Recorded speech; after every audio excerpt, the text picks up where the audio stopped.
प्रेम से बोलिए हर हर महादेव। हमारे YouTube चैनल हिंदू तीर्थ स्थल पर आपका स्वागत है। आदरणीय भक्तों, मैं आलोक तिवारी आपका अपने इस चैनल पर स्वागत करता हूं और इस समय हमारे चैनल पर भगवान भोलेनाथ के 12 ज्योतिर्लिंगों की संपूर्ण जानकारी आपके सामने प्रस्तुत की जा रही है।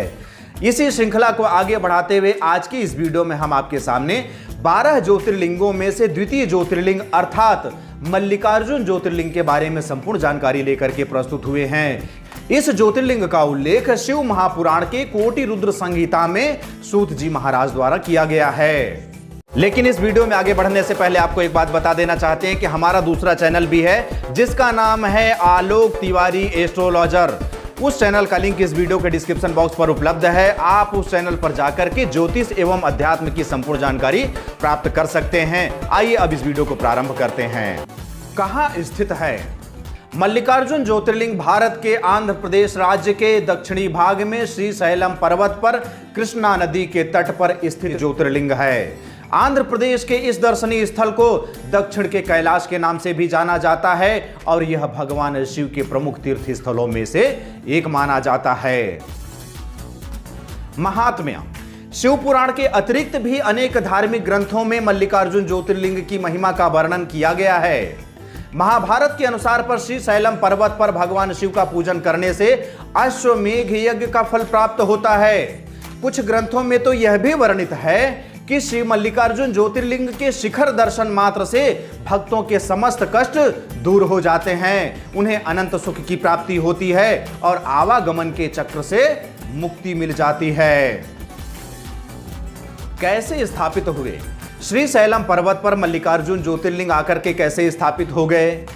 इसकी दो कथाएं प्राप्त होती हैं। पहली कथा के अनुसार पर शिव पार्वती के पुत्र कुमार कार्तिकेय और गणेश जी दोनों भाई आपस में विवाह के लिए उलझ पड़े। कार्तिकेय का कहना था कि मैं बड़ा हूं इसलिए मेरा विवाह पहले हो, लेकिन गणेश जी कुमार कार्तिकेय से पहले अपना विवाह करना चाहते थे। जब दोनों भाई इस झगड़े को नहीं निपटा सके तो अपने माता पिता माता पार्वती और शंकर जी के पास पहुंच गए। उनके पास जाकर के वे दोनों अपनी कहानी कह सुनाए। उनके माता पिता ने कहा कि तुम दोनों में से जो भी पहले पृथ्वी की परिक्रमा करके यहां पर आ जाएगा उसी का विवाह पहले कर दिया जाएगा। शर्त सुनते ही कुमार कार्तिकेय अपने वाहन मोर पर सवार होकर के पृथ्वी की परिक्रमा करने के लिए निकल पड़े। इधर गणेश जी का स्थूलकाय शरीर और उनका वाहन भी चूहा। भला इतनी शीघ्रता से पृथ्वी की परिक्रमा कैसे हो सकती थी? गणेश जी के सामने भारी समस्या उपस्थित थी। श्री गणेश जी शरीर से अवश्य स्थूल थे, लेकिन बुद्धि के तो सागर हैं। उन्होंने कुछ सोच विचार किया और अपनी माता पार्वती तथा पिता भोलेनाथ को एक आसन पर बैठा दिया। आसन पर बैठाने के बाद वे उनकी 7 परिक्रमा करके विधिवत पूजन कर लिए। कहा जाता है पित्रोश पूजनम कृत्वा प्रकांतिम च करोति यः तस्य वै पृथ्वी जन्म फलम भवति निश्चितम। माता पिता का पूजन कर लेने से पृथ्वी के पूजन का लाभ प्राप्त होता है। माता पिता की परिक्रमा कर लिए अर्थात संपूर्ण पृथ्वी की परिक्रमा हो गई। इस प्रकार श्री गणेश माता पिता की परिक्रमा पूरी करके पृथ्वी की परिक्रमा से प्राप्त होने वाले फल के अधिकारी बन चुके थे। भगवान श्री गणेश की बुद्धिमता देख करके शिव पार्वती अत्यंत प्रसन्न हुए और कुमार कार्तिकेय की परिक्रमा पूर्ण करके वापस आने से पहले ही विश्वरूप प्रजापति की 2 कन्याओं सिद्धि और बुद्धि के साथ भगवान श्री गणेश का विवाह भी करा दिए। इतना ही नहीं, जब तक कुमार कार्तिकेय परिक्रमा पूर्ण करके वापस आते तब तक श्री गणेश को उनकी सिद्धि नामक पत्नी से क्षेम तथा बुद्धि नामक पत्नी से लाभ, ये 2 पुत्र रत्न भी प्राप्त हो चुके थे। सदैव भ्रमणशील रहने वाले देवर्षि नारद ने कुमार कार्तिकेय को यह सारा वृत्तांत कह सुनाया।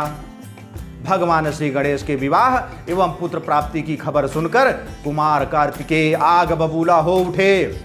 इस घटना से नाराज कार्तिकेय जी अपनी शिष्टाचार दिखाते हुए माता पिता के चरणों को स्पर्श करके वहां से चले गए और माता पिता से अलग क्रौंच पर्वत पर निवास करने लगे। शिव पार्वती ने अपने पुत्र कुमार कार्तिकेय को मनाने के लिए देवर्षि नारद को क्रौंच पर्वत पर भेजा। देवर्षि नारद ने कुमार कार्तिकेय को विभिन्न प्रकार से मनाने का प्रयास किया, किंतु कार्तिकेय जी की नाराजगी दूर नहीं हुई और वे वापस नहीं लौटे। ऐसी स्थिति में माता पार्वती का हृदय व्याकुल हो उठा और वे शिव जी को लेकर के क्रौंच पर्वत पर जा पहुंची। माता पिता के आने की खबर सुनकर कुमार कार्तिकेय नाराज तो थे ही, क्रौंच पर्वत से भी भाग खड़े हुए और 3 योजन अर्थात 36 किलोमीटर दूर जाकर के बैठ गए। कार्तिकेय जी के चले जाने पर भगवान शिव उस क्रौंच पर्वत पर ज्योतिर्लिंग के रूप में प्रकट हो गए। तभी से वे मल्लिकार्जुन ज्योतिर्लिंग के नाम से प्रसिद्ध हो गए।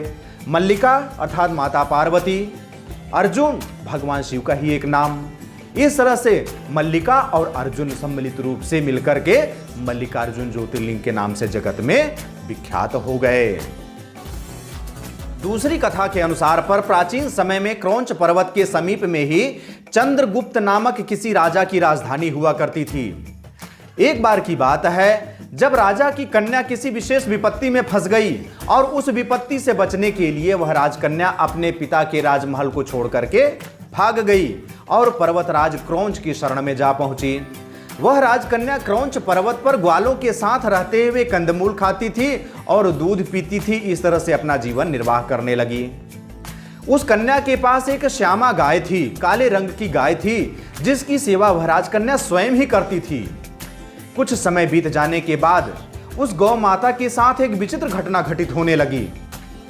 कोई व्यक्ति चुपचाप उस श्यामा गाय का दूध निकाल लेता था। एक दिन संयोगवश उस कन्या ने किसी चोर को श्यामा का दूध दूहते देख लिया और वह कन्या आग बबूला हो उठी और उसे मारने के लिए दौड़ी। लेकिन जैसे ही वह राजकन्या श्यामा गाय के पास पहुंची तो उसके आश्चर्य का ठिकाना न रहा, क्योंकि वहां उसे एक शिवलिंग के अतिरिक्त कुछ भी दिखाई नहीं दिया। बाद में उस राजकुमारी ने उस शिवलिंग के ऊपर एक सुंदर सा मंदिर बनवा दिया। यही प्राचीन शिवलिंग आज मल्लिकार्जुन ज्योतिर्लिंग के नाम से प्रसिद्ध है। इस स्थान पर अनेक शिवलिंग प्राप्त होते हैं। शिवरात्रि के अवसर पर यहां पर बहुत बड़ा मेला लगता है। दर्शन एवं पूजन का समय। मल्लिकार्जुन ज्योतिर्लिंग में दर्शन हेतु आप वर्ष में किसी भी समय जा सकते हैं, लेकिन यहां जाने का सबसे अच्छा समय नवंबर से लेकर के फरवरी के मध्य का समय माना जाता है। मल्लिकार्जुन ज्योतिर्लिंग यात्रियों के दर्शन हेतु प्रातः 4:30 बजे से दोपहर के 3:30 बजे तक एवं दोपहर बाद 3:30 बजे से रात्रि के 10 बजे तक खुला रहता है। दोपहर में 3:30 बजे से लेकर के 4:30 बजे तक मंदिर का पट बंद रहता है। निकटवर्ती तीर्थ स्थल एवं मंदिर। मल्लिकार्जुन ज्योतिर्लिंग के आसपास विभिन्न दार्शनिक एवं धार्मिक स्थल हैं, जैसे कि मल्लिका देवी, पाताल गंगा, भ्रमरांबा देवी, शिखरेश्वर मंदिर, हाटकेश्वर मंदिर, बिलवन, साक्षी गणपति मंदिर। आप इन धार्मिक स्थलों का दर्शन लाभ प्राप्त कर सकते हैं। इतिहास। इस मंदिर की बनावट का भली भांति सर्वेक्षण करने के बाद पुरातत्ववेत्ताओं का यह अनुमान है कि यह मंदिर आज से लगभग 2000 वर्ष पुराना है। इस प्राचीन ऐतिहासिक एवं पवित्र स्थान पर बड़े बड़े राजा महाराजा सदैव दर्शन के लिए आते रहे हैं।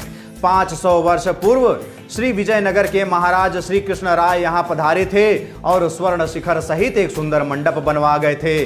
उनसे लगभग 150 वर्ष बाद हिंदू उद्धारक श्री शिवाजी महाराज भी वहां पधारे और यात्रियों के लिए एक उत्तम धर्मशाला बनवा गए थे। आवागमन के साधन। यदि आप मल्लिकार्जुन ज्योतिर्लिंग दर्शन हेतु आना चाहते हैं तो यहां तक आप विभिन्न माध्यमों से पहुंच सकते हैं। यदि निकटतम रेलवे स्टेशन की बात करें तो मल्लिकार्जुन से निकटतम रेलवे स्टेशन का नाम मरकामपुर रेलवे स्टेशन है, जो कि मल्लिकार्जुन ज्योतिर्लिंग से 81 किलोमीटर दूर है। निकटतम हवाई अड्डे की बात करें तो बेगमपेट एयरपोर्ट मल्लिकार्जुन ज्योतिर्लिंग से 18 किलोमीटर की दूरी पर है। राजीव गांधी इंटरनेशनल एयरपोर्ट हैदराबाद, जो कि मल्लिकार्जुन ज्योतिर्लिंग से 86 किलोमीटर की दूरी पर है। एयरपोर्ट तथा रेलवे स्टेशन से आप स्थानीय साधनों की सहायता से मल्लिकार्जुन ज्योतिर्लिंग तक आसानी से पहुंच सकते हैं। मल्लिकार्जुन ज्योतिर्लिंग सड़क मार्ग के जरिए बहुत अच्छी तरह से पूरे भारतवर्ष से जुड़ा हुआ है। आप बस या टैक्सी आदि के माध्यम से इस ज्योतिर्लिंग तक पहुंच सकते हैं और भगवान भोलेनाथ का दर्शन लाभ प्राप्त कर सकते हैं। इस तरह से इस वीडियो के माध्यम से आप मल्लिकार्जुन ज्योतिर्लिंग के बारे में संपूर्ण जानकारी प्राप्त किए। मैं आशा करता हूं कि यह जानकारी आपको पसंद आई होगी। यदि यह जानकारी आपको पसंद आई हो तो मुझे कमेंट बॉक्स में लिख करके अवश्य बताइएगा। साथ ही साथ इस वीडियो को अधिक से अधिक लोगों तक शेयर कीजिए, जिससे कि इस जानकारी का लाभ अधिक से अधिक लोग उठा सकें। अब मुझे आगे दीजिए, मिलते हैं अगले वीडियो पर। तब तक के लिए जय हिंद, जय भारत, बम बम भोलेनाथ की जय। जय गुरुदेव, जय भोलेनाथ।